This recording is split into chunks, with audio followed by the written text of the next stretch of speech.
Oh, hello, thank you. You said that you traveled around Czech hospitals. I would like to ask you for your opinion and impressions from the hospitals. Where were you and what were the impressions? I went to the institute just outside of Prague. Klecany? Yeah, Yeah, I know. Yesterday. Yes, yesterday. Yes. Notes, it's called. Right. And you DZ. Yeah. And I also went to a large town about an hour and a half's drive away yesterday. Uh-huh. And on Monday I went to the main hospital in Prague. In Prague too. So I've seen a few facilities and seen a number of community sites. And there's a new community team near the main Prague hospital that's been commenced, and that was really exciting to see the work that they've started. I think that's excellent.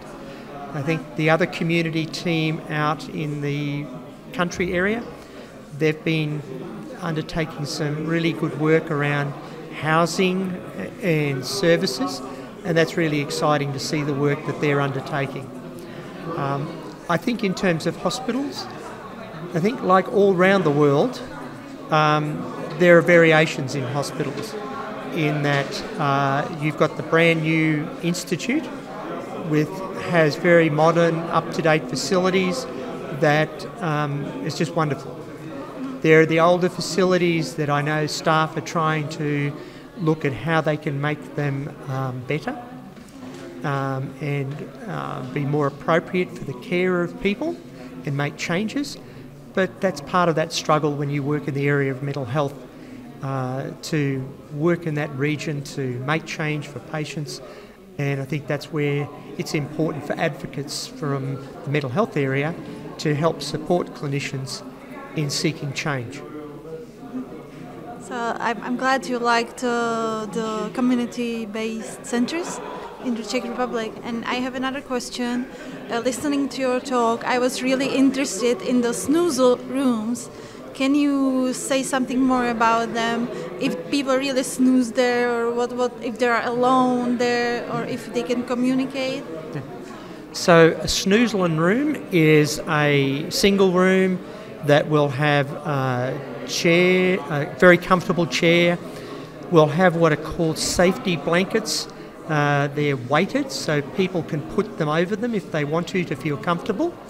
They can hold on to some people like to hold on to a teddy bear. They can listen to music. The door remains open, so if they want to talk to somebody, they can talk to somebody. And they can sit in there for as long as they want. And they provide a sense of comfort, and it's a time-out space for them. Where they're not coerced to do anything, but they do the things that they feel comfortable doing that make them feel safe. And can they stay there for how long they want, or is it limited? No, they can stay in that room for as long as they want. Most people young people probably spend less time. I've seen adults that have spent a couple of hours in there, but it just depends on the individual, what they need. And this is in hospitals, or is it in your community service? So we have them in the hospitals, but there are some parts of our service, particularly for adolescents, that are trying to develop a similar thing in the community. I think it's a really good idea, and I would really appreciate it when I was in hospital. Yeah. Our emergency department, they've actually looked at it, and they've wondered whether they might introduce it for disturbed patients that come in with other problems, to have a Snoozle room for them too. Whose idea was it? Do you know? I don't know. It's really been written good. about for a while, but I can't remember who first described it. It doesn't matter. And another thing I wanted to ask was if there's a different program besides therapeutical program in the hospitals. Like here we have some artistic activities, various artistic activities the patients can do. So within our hospitals we have people who do art. We have people who do exercise programs. We do music therapy. There are people who do writing. So there's a whole range of things that people can do. I'd like them to be able to do more, but but there are some limitations on it. Yeah, I think it depends whether the hospital is big. So if it's bigger, then there are more of such services, and if it's smaller, then there are more limited, isn't it? Well, even in our small hospital, which is 23 beds, we do exercise, basketball.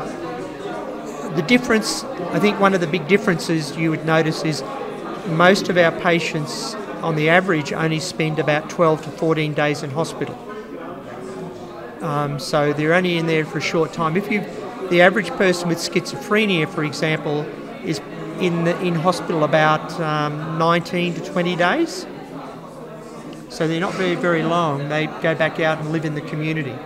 Which is a huge difference to what is here, because here the majority of patients spend 2 months in hospital.